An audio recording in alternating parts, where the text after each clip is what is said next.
Tonight is an extraordinary night because it is tonight that we stand with all of you, with the oldest, most recognized brand in the world. And we introduce 150 scholars that will shape the future for every single one of us. Scholars, I ask you to stand and stay standing right now. Stand up, scholars. Stay standing. Now, scholars, as you are standing, I want to teach you something right now. You saw many of the board members and other people be recognized tonight, and they stood up and they couldn't wait to sit down. They were being humble. They did great work, but they didn't want to accept the recognition as if it would ruin it.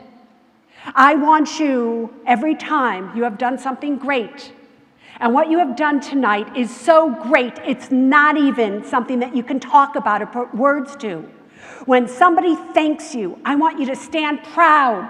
I want everybody to see you, and I want you to be seen. And I want you to accept that praise because you've earned that praise. Don't hide from praise. Don't hide from fame. Don't hide from your wealth. Don't hide from what you can create in your lives.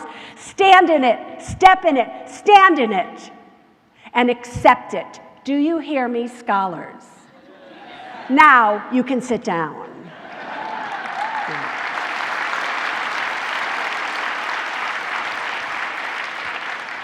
I am an unusual speaker because I don't speak from notes. I don't have any slides in front of me, and I have no idea what I'm going to say. So at my table tonight, I was sitting next to Jacob. Jacob, stand up. Can you all see Jacob? Jacob, stand up like I told you how to stand, boy. That's right. I said to Jacob, what should I speak about? And he said, just tell me. Tell us, how did you do what you did? Were you on a fast track? Did people help you? How did you get to where you are today? So I thought, all right, Jacob, in honor of you, that is what I will tell everybody. You are welcome, sir. You may sit down. Now, what's important about what just happened there for the scholars in this room, and I am going to be speaking mainly to the 150 of you, is that he had one voice. He never thought anybody would listen to his voice. He was afraid to sit at that table because he said there are so many important people at this table. Jacob, never insult yourself again. You have incredible importance by being who you are. Scholars, what you do will never define you. Never. Who you are in life is what will make what you do great. Do you understand that? Do you understand that? You all think that you're going to go on from here and you're going to go to college and you're going to be successful and you're going to make a lot of money. And the question is going to be, but are you happy? Are you fulfilled? What are you going to do with your life? And are you just simply going to define yourself like most of the people in this room and define yourself by your bank account or the car you drive or the home you live in? No, you are not. Because you are Coca-Cola scholars. And Coca-Cola is not about the drink. It is about people. It's not red just because it's any color. It is red because, in my opinion, it represents the heart. And if all of you just live your life going for what makes you happy, then you can change the entire world. If you could all understand that your voice is far more powerful than you have any idea. Jacob voiced what he wanted, and he got it. He got it from the most listened to personal financial expert in the world, and you got it, Jacob. You were seated next to me. Why? Why 150 scholars out of the 102,000 applicants, and why there weren't more is kind of confusing. There should be millions of applicants. But out of the 102,000 of you that had courage, why you? Why you? Do you feel guilty that it was you and not somebody else? Are you proud? Do you understand the power that each one of you carries within you? Every day that goes by, I ask, why me? How did me get to be here? How did me get to have all the accolades that Sandy read and the half that he didn't, because it would have gone on forever? Right? Why me? You know, my story, scholars, is an interesting one. You may look at me and you may say, what does she really know? Here she is, she's up there, somewhat attractive, although not bad for 64 years of age, right? But now you should not applaud when somebody tells you how old they are. I know there's something about that that's just not quite right. But, you know, and she's seriously rich, oh, which I am. So how can she relate to me? So let me tell you a little bit about my story, because obviously Jacob didn't have any clue.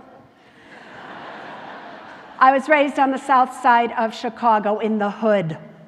My mother was a secretary, sold Avon on the side to pay the bills. My father spent most of his life being sick, never really made any money. As I grew up, I had a speech impediment, and I could not pronounce my R's, S's, or T's. So words such as beautiful came out as boobital. Because I could not speak, I could not read. Now think about that, given that I have 9 New York Times #1 bestsellers. Because I could not speak, I could not read. And in Horseman School on the south side of Chicago, and when I say south side, if any of you are from Chicago, you know that is inner city hood. There I was, and they would give you these reading exams and seat you according to your reading exam. I was in the last row, last seat. I knew I was stupid. I knew I would never amount to anything. The entire school knew it. So I didn't even try.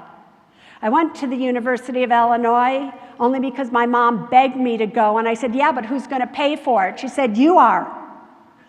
That was the greatest thing that ever happened to me in my life. To this day, I will always thank my parents for poverty, because what they didn't have, what they were not able to give me, I was able to give myself. Every one of you in this room, especially the scholars, you will get to where you need to go by yourself, looking within to find the answer, looking within to find the way to get there. Not by asking this person and asking that person. Those people have to get where they need to go. But by asking and going within. Because every single one of you, scholars, has the power to do anything and everything that you want. So here I am at the University of Illinois, never having gotten a grade above a C. And then I decided, after 4 years, I'm going to find life. And I borrow $1,500 from my older brother, Bobby, to buy a Ford Econoline van. And I go out to Berkeley, California, to find my fortune.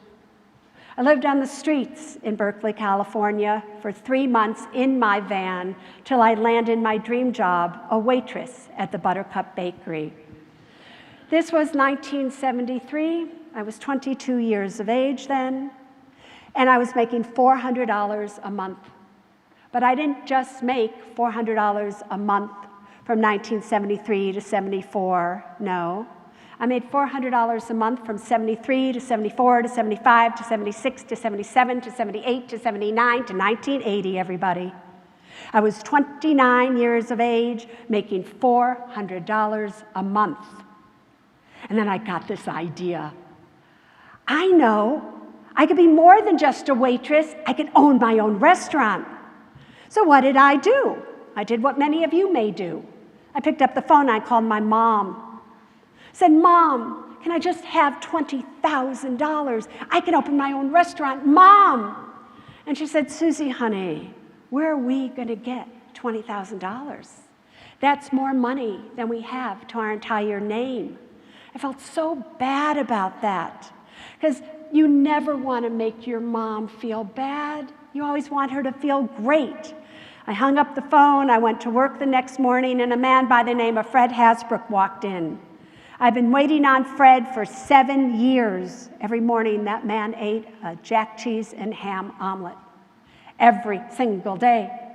And he said, what's wrong, sunshine? You don't look happy. I told Fred the story. He went and he sat down with all the other gentlemen I had been waiting on all those years. And before he left, Fred came and put all this paper on the counter, crumbled up all kinds of things. And he handed me a napkin. And on the napkin was written the following words. This is for you to make your dreams come true, to be paid back in 10 years at no interest if you can. And I just looked at him. I said, what are you talking about, Fred? He said, open, Susie. One after another was a check or a commitment totaling $50,000. I looked at Fred and I said, I have a question. Are these checks going to bounce like all mine do? He said, no, Susie, I want you to take these down to Merrill Lynch and open up a money market account. I said, Fred, what's a Merrill Lynch and what's a money market account? I had no idea. I went down to the Merrill Lynch. He told me it was a brokerage firm. A money market account was where you would put this money for it to earn interest until they could help me open up my own restaurant. I walked into Merrill Lynch, and I was greeted by an ex-hockey player by the name of Randy. He greeted every single person that came into Merrill Lynch that day. And Randy sat me down in his little cubicle, his office, wherever he was working, and he said, Susie, how would you like to make a quick $100 a week? I said, God, Randy, that's really more than I make as a waitress. How do I do that? Now, Randy knew what this money was for. Randy knew that this wasn't my money. Randy knew this. And so Randy said to me, just sign here on this dotted line. They were blank papers, didn't think twice about it. Randy worked for a very outstanding financial firm, according to Fred. And Merrill Lynch is a great firm, everybody. But within every great firm, you never know who you get to give you advice. Randy filled out the paperwork to make it look like I was a very sophisticated investor. Within a very short period of time, I lost all $50,000. Now, there's silence out there at that because like, oh my God. I mean, how would all of you scholars feel if you went and you put $20,000 or whatever it is that you'll be getting and you put it somewhere and you lost it all? This great gift that Coca-Cola is giving you and you lost it. Can you imagine how you would feel? And what was interesting about that, though, it also was the greatest blessing in my life. Because what everybody needs to understand, when one door closes, another door opens. If you are going the wrong way, God permits U-turns, people. So take it. So I figured, I know I can be a broker. They just make you broker. So I got dressed in my red and white striped Sassoon pants, tucked into my white cowboy boots, with a blue silk shirt. I thought I looked so hot. I was a size 6 back then, and it's the only thing I'd like to go back to. And I walk into Merrill Lynch to get a job. And the brokers that were interviewing me had no idea what to do. There were no women at the time. This is 1980. And before I know it, I'm in the manager's office. And during that time, there was something called affirmative action, where the firms had to hire women. So now the manager says to me, I am going to hire you, but trust me, I will fire you in 6 months. And I'm like, well, what are you going to pay me? He says, $1,500. And I'm thinking, all right, 6 months, $9,000. It'll take me 2.5 years to make that at the Buttercup Bakery. So I said, okay.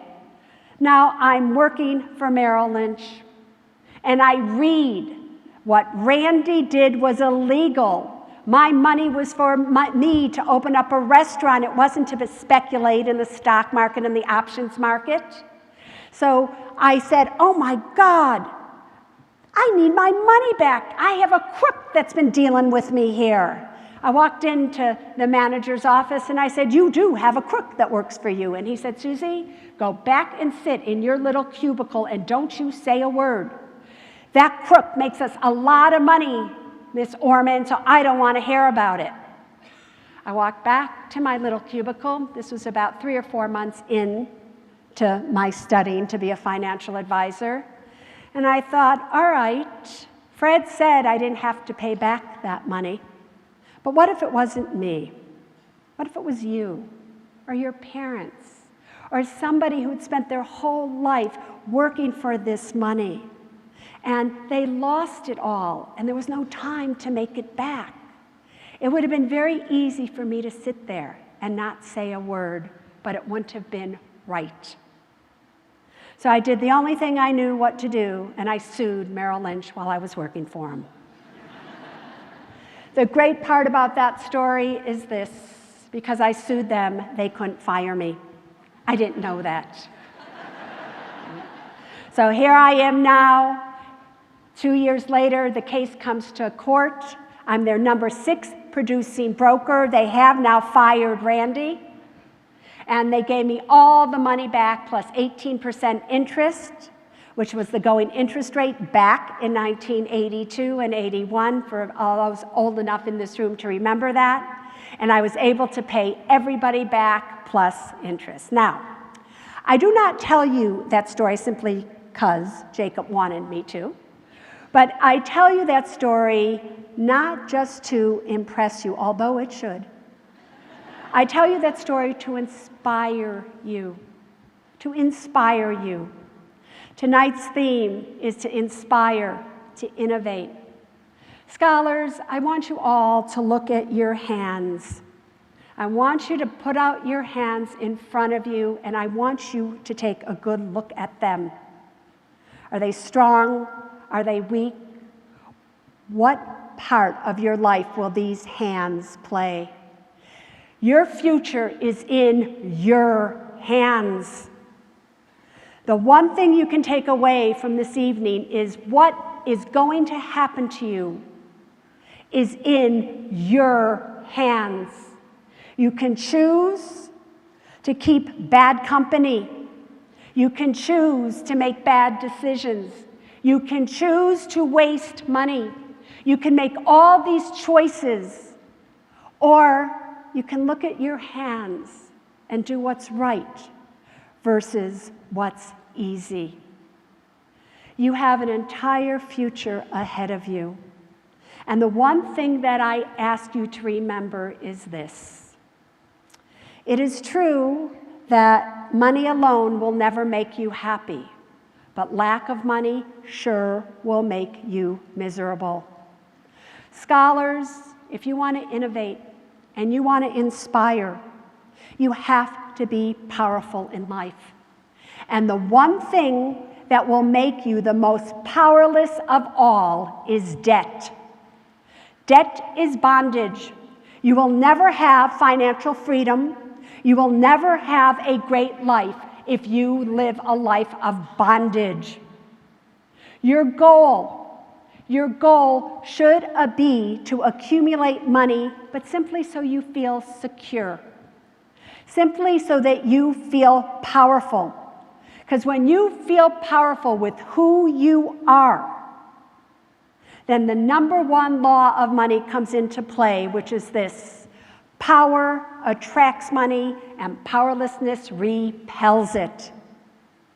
So to be who you want to be, you have got to turn towards your money, not away from it. Another gentleman at my table, what was your name? Amadou. That's a great name, Amadou. You're the eating guy, Indian guy, right? That eats all those foods. Anyway, was telling me, talking about, do you do robo-investing? Do you do this? Never forget these words. The greatest financial advisor in the world that you will ever find is the one that looks back at you when you are looking in the mirror. What happens to your money is directly going to affect the quality of your life, not a financial advisor's life, not an insurance agent's advice, nobody but your life. Do you understand that? May you never forget the story that I started because at some great firm there was a crook.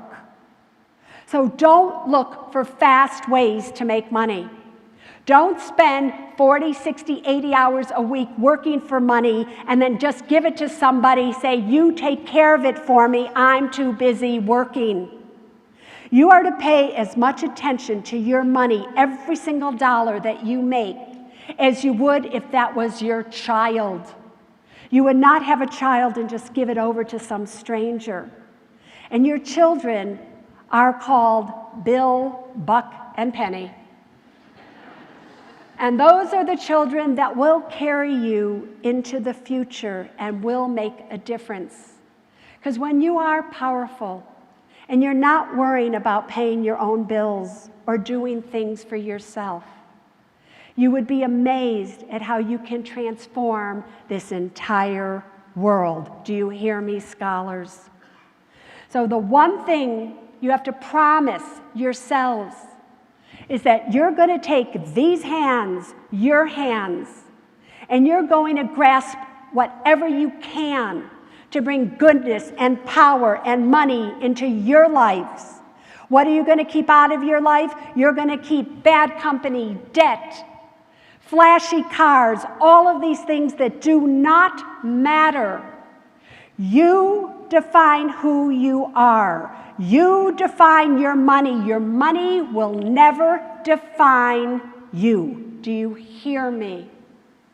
Who you are will always be 10 times more important than what you have. Your goal in life is to be happy. Your goal in life, truthfully, in my opinion, is to leave more for others than was there when you came. To make this a better world for everybody. But you can only do that when your hands are strong enough and you can pick yourself up. When you can carry yourself through any and every situation and you don't need help from anybody else.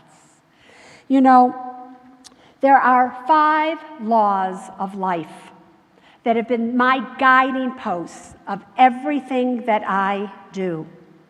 And I'd like to leave you with these 5 laws of life.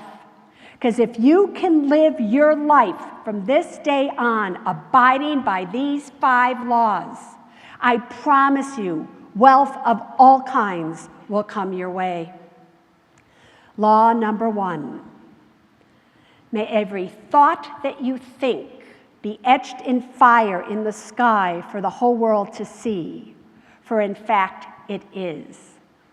Scholars, think great thoughts. Think great thoughts. Don't waste your time on thoughts that are destructive or thoughts that are gossipy or thoughts that are evil. Think great thoughts. May every word that you say be said as if the world were one great big ear for everybody to hear. Jacob learned tonight that his words were powerful. Your words have the power to create or the power to destroy, and the choice is up to you. May every deed that you do recoil on top of your head, for in fact it will. Do what's right, don't do what's easy. Do what you would be proud of and you could show everybody that you've done it. Don't try to go too fast. Just do what's right, and your deeds will give you greatness versus misery. This is my favorite one of all. May every wish that you wish another be a wish that you wish yourself, for in fact it is. Wish others greatness. Wish others success. Help others in whatever way you can. Don't keep it all for yourself. Wish greatness to this world. And the last one is this.